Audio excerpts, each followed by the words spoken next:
Hello students, today I am discussing here animal tissue.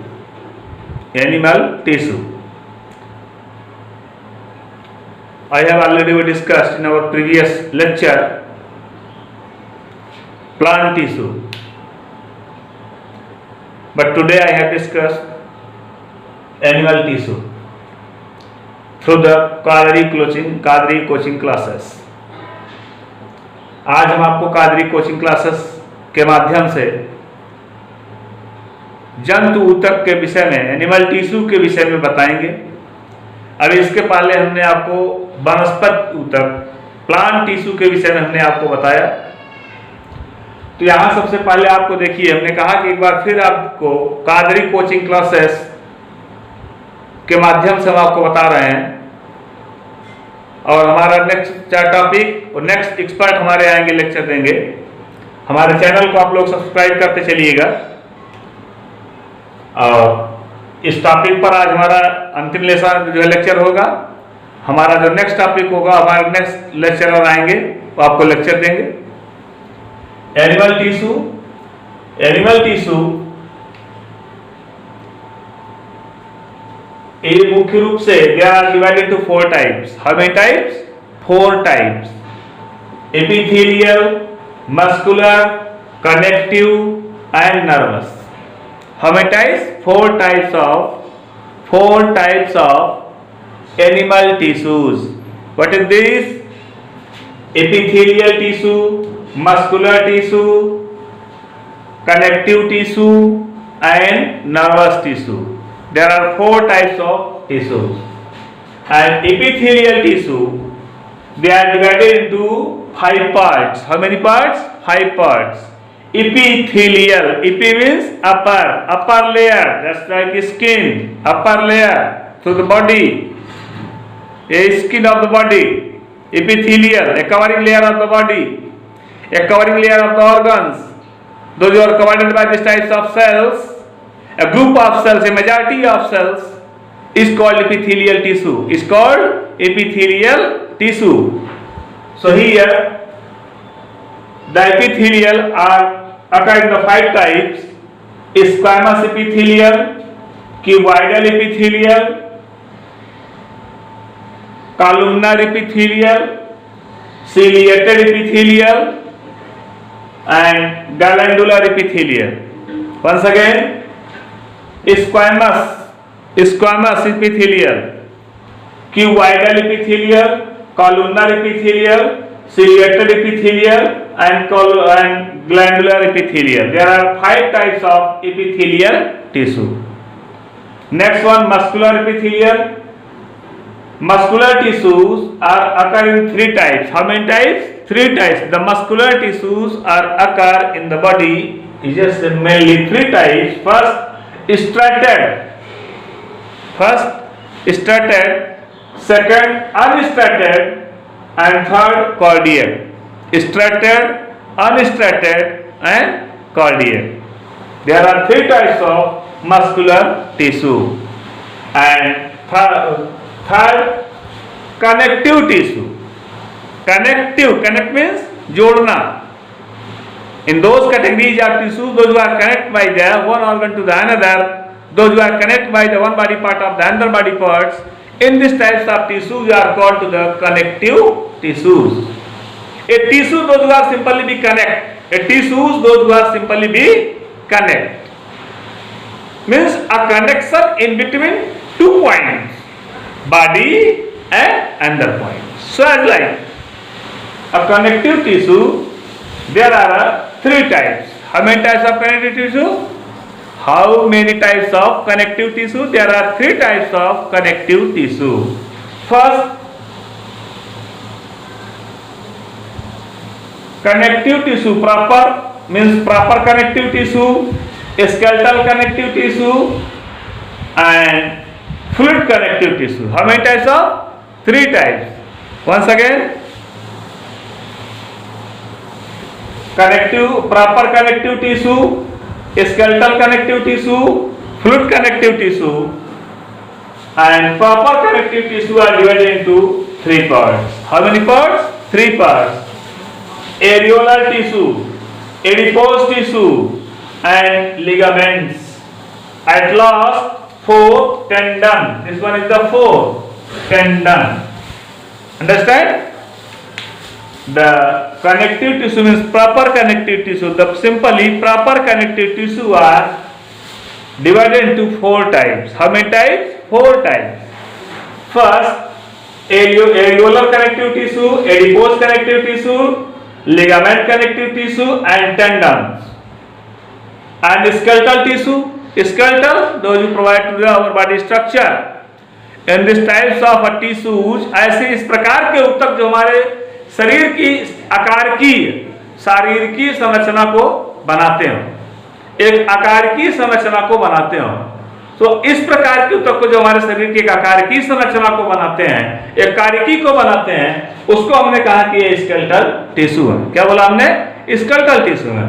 Skeletal tissue there are 2 types. Mainly how many types? 2 types. First is the bone. First is bone. हड्डी rigid होती है. This one is the bone are here. Bone are here rigid. This one is the rigid portion. This one is the rigid portion. Here is the rigid portion. It is simply attached to the bones. यहाँ पर हड्डियां पाई जा रही, यहाँ पर हड्डियां पाई जा रही, लेकिन यहाँ पर हड्डी नहीं पाई जा रही है, यहाँ पर हड्डी नहीं पाई जा रही है, यहाँ पर हड्डी नहीं पाई जा रही है, यहाँ पर ये कार्टिलेज पाया जा रहा है। क्या पाया जा रहा है? कार्टिलेज। तो skeletal tissue they are simply modified to 2 parts. One is the bone and second is the cartilage. This one is the cartilage. This one is the cartilage. One is the bone and second is the cartilage. Clear? And fluid connective tissue. Fluid connective tissue they are simply divided into 2 parts. One is the blood, second is the lymph. One is the blood and second is the lymph. Blood is a fluid connective tissue and lymph is another fluid connective tissue. The simply blood maintains to our whole body temperature. Blood maintains our whole body activities. So just like lymph also we maintain our different activities in the body. Our different activities in the body. So in this way, nervous system, nervous tissue, animal tissue का सबसे last part nervous tissue, neurons, nerve cells, neurons, nerve cells, एक ऐसी cell जो हमारे शरीर के संदेशों को एक स्थान से दूसरे स्थान पर लेकर के जाती है, मैसेजों को एक स्थान से दूसरे स्थान पर लेकर के जाती है।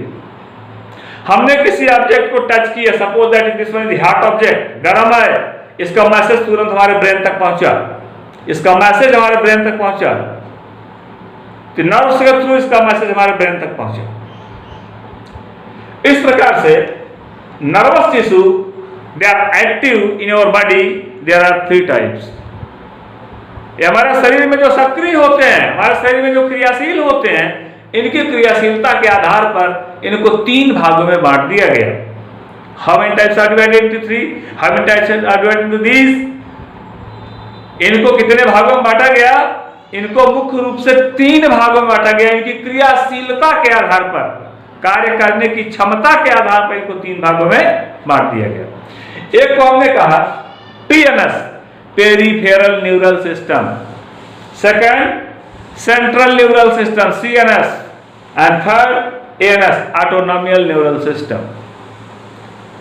PNS पेरिफेरल परिधीय, CNS सेंट्रल न्यूरल सिस्टम केंद्रीय, थर्ड ऑटोनॉमियल स्वायत्त तंत्रिका तंत्र, स्वायत्त तंत्रिका तंत्र, ऑटोनॉमियल न्यूरल सिस्टम। तो इस प्रकार से आप लोगों ने देखा कि ये टोटल एक हमने डायग्राम शो किया है, ये इसको कहा जाता है क्लासिफिकेशन ऑफ एनिमल टिश्यू। क्या बोलते हैं इसको? Classification of animal tissue. तो यहां पर आप देखेंगे, अब ये हो गया total classification of animal tissue, classification of animal tissue.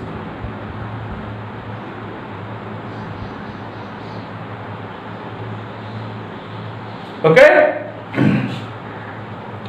फिर से एक बार देख लीजिए आप लोग, जंतु ऊतकों का वर्गीकरण किया गया है। यहाँ पर जंतु ऊतक मुख्य रूप से there are divided to 4 parts, 4 भागों में बांटे गए। Epithelial, muscular, connective, nervous. Epithelial के 5 parts, squamous, cuboidal, columnar, ciliated और glandular. Muscular, striated, unstriated and cardiac.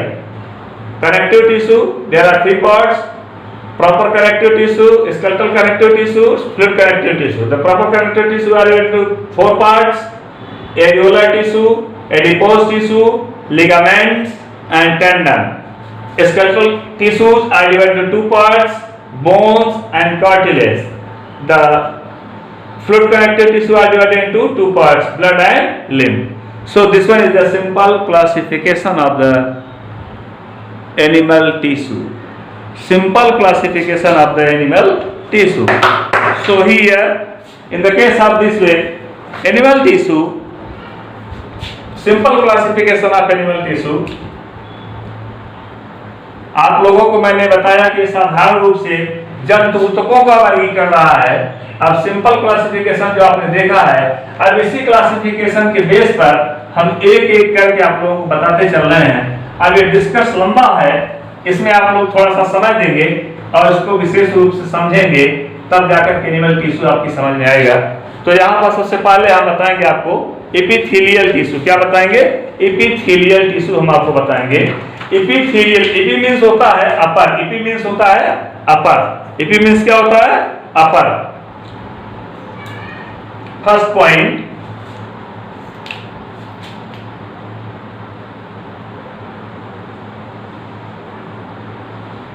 Epithelial tissue. अब जो ये एपिथेलियल टिश्यूज है, एक अब आउटर कवरिंग लेयर है। इस तरह से आप देखिए,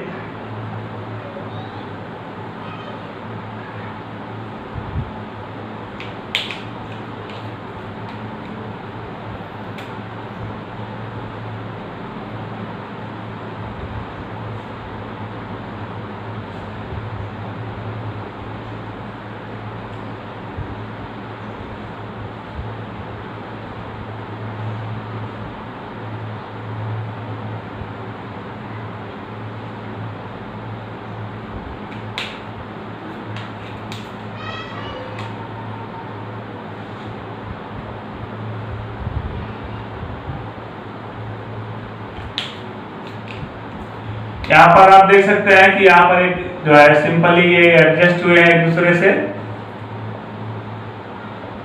ये सिंपली एडजस्ट हुए हैं। और इन सेल का स्ट्रक्चर आप अब देखिएगा, ऐसे ऐसे बनता है इनका स्ट्रक्चर।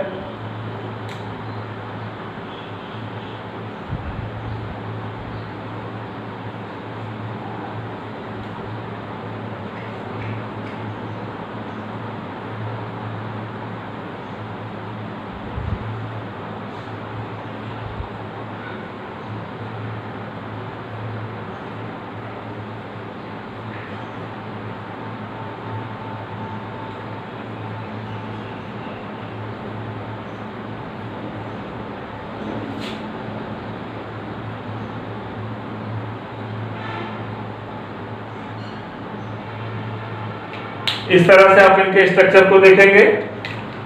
सभी के अंदर यहाँ पर न्यूक्लियस,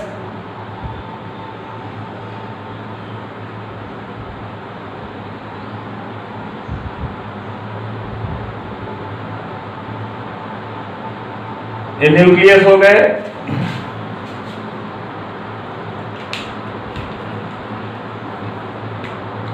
इसमें फ्लूइड फिलअप होता है, एक प्रकार का द्रव भरा होता है, इसको न्यूक्लियस बोला जाता है। ये फ्लूइड है, एक प्रकार का लिक्विड है, जिसको साइटोप्लाज्म बोलते हैं।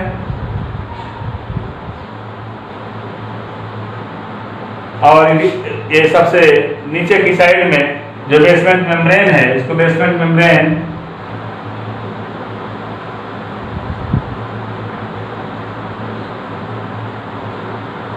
इसको बेसमेंट मेम्ब्रेन बोला जाता है। तो इस तरह से ये आउटर एपिथेलियल कवर करता है, इसी को बोला गया आउटर एपिथेलियल।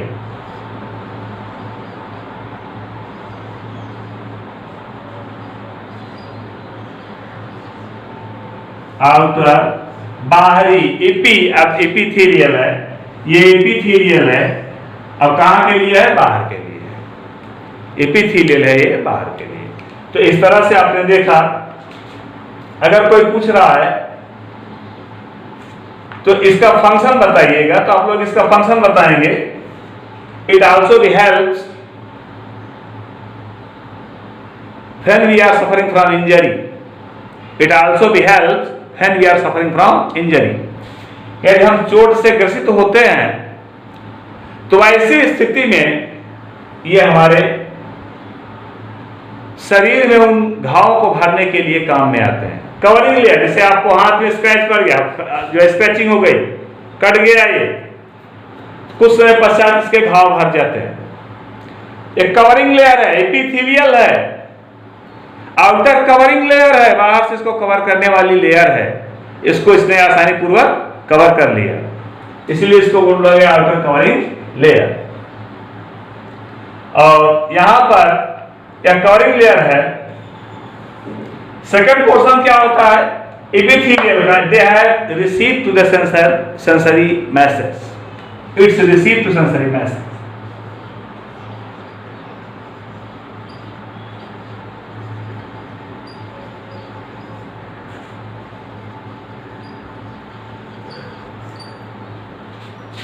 ऐसे संवेदी अंगों का जो के संदेशों को एक ग्रहण कर लेती हैं, जिसको ले जाकर के अपने अगले सेल तक वहां पर ये पहुंचाने का कार्य करती है। जैसे सपोज दैट ये हमारे पास पेन है, इसमें से ये पेन बहुत ही हॉट है। जैसे हमने इसको टच किया तो हमारे एपिथर्मल सेल्स जो रही, ऊपर की जो है कोशिकाएं रही, जैसे हमने इसको टच किया, ये हीट है, हमने इसको छोड़ दिया तेजी के साथ, ये हीट है। कोल्ड है, टच किया, आई फील सो कोल्ड, बहुत ही ठंडक है। तो कैसे? इसको हमने अपने एक्सटर्नल एपिथेलियल सेल से शो किया, इसको बोला गया epithelial cell. Second one squamous epithelium.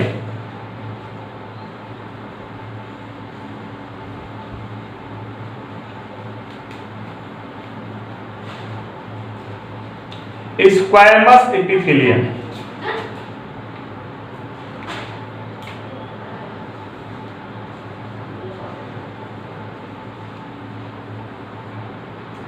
Squamous epithelium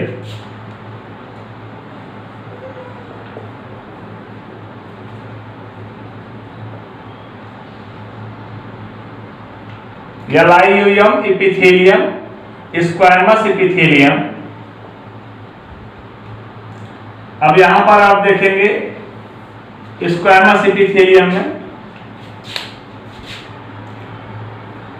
it also be simply occur to the blood vessel, lymph vessel। कहां पाए जाते हैं? ब्लड वेसल में। और कहां पाए जाते हैं? लिम्फ वेसल में। ऐसे जगहों पर पाए जाएंगे जहां से रुधिर का बहाव होता हो, जहां से लिम्फ का बहाव होता हो, लिम्फ वहां से बह रहा होता हो, ऐसे स्थानों पर आसानी पूर्वक पाए जाते हैं। और ये किडनी के बोमेंस कैप्सूल में पाए जाते हैं। कहां पाए जाते हैं? अल्ट्राफिल्ट्रेशन के समय, परानिस्यंदन के समय, जो बोमेंस कैप्सूल बनता है परानिस्यंदन अल्ट्राफिल्ट्रेशन में।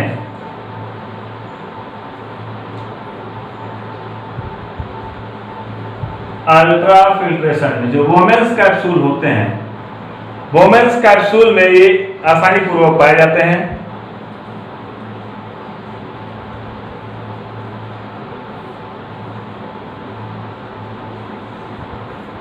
वोमेन्स कैप्सूल में जो आसानी पूर्वक पाए जाते हैं।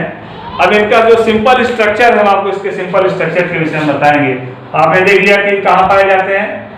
ब्लड वेसल में, लिम्फ वेसल में, अल्ट्राफिल्ट्रेशन में, वोमेन्स कैप्सूल में, यहां पर आसानी पूर्वक पाए जाते हैं। अब आप देखिए कि इनका स्ट्रक्चर क्या है।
इस तरह से आप देख सकते हैं यहाँ पर ऐसे।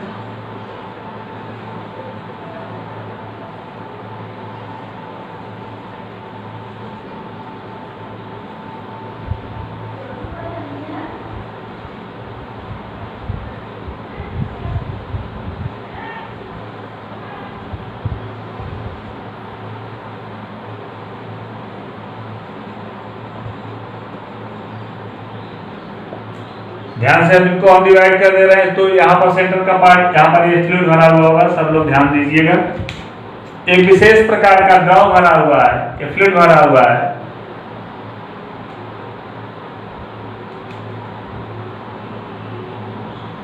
ब्लड मैंने बताया वहां से जो कनेक्टिव टिश्यू में आएगा, लिम्फ कनेक्टिव टिश्यू में आएगा, इसमें फ्लूइड भरा हुआ है।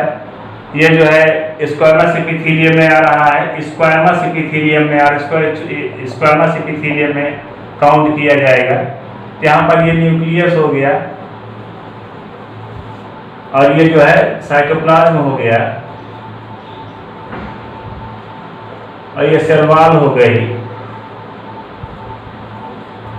और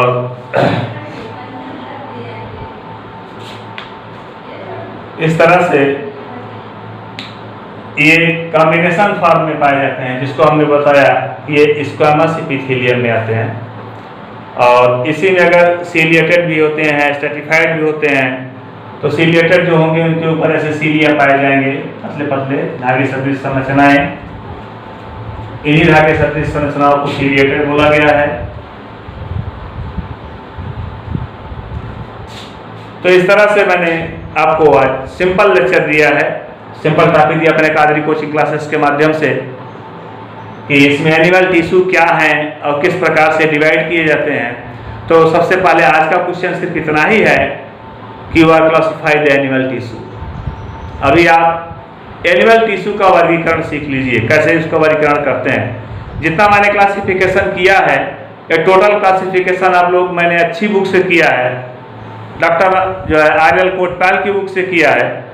और इस बुक से जो हमने डिस्क्रिप्शन किया है, आप लोग इसको आसानी पूर्वक तैयार कर लेंगे एनिमल टिश्यू को। और ये आपके 9th में भी है, 11th में भी है, और 11th में है तो ये आगे के एग्जाम में आना श्योर है। तो आपको ये कम से कम पता होना चाहिए कि कितने प्रकार के ये टिश्यू होते हैं। तो इस प्रकार से अभी आप आज सिर्फ इतना ही देखेंगे।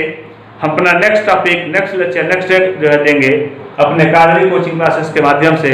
तो आप सभी से मेरा एक बार फिर से विनम्र निवेदन है, आप हमारे चैनल को जितना ज़्यादा से ज़्यादा सब्सक्राइब करिएगा, जितना ज़्यादा शेयर करिएगा। आप शेयर करेंगे तो उसे लोग देखेंगे, समझेंगे और सब्सक्राइब करेंगे। इसलिए आप लोग ज़्यादा से ज़्यादा शेयर करिए और उसको सब्सक्राइब करिए। हम आपको हमेशा, मैंने बताया कि हम आपको प्रतिदिन एक नए लेक्चर को देते रहेंगे। आज ये बहुत ही महत्वपूर्ण टॉपिक मैंने बताया आपको कि classification of animal tissue. Structure बताने का मेरा कोई इरादा नहीं था, ओनली मैं discuss classification of animal tissue करता। तो आज मैंने आपको बताया classification of animal tissue. Okay, bye.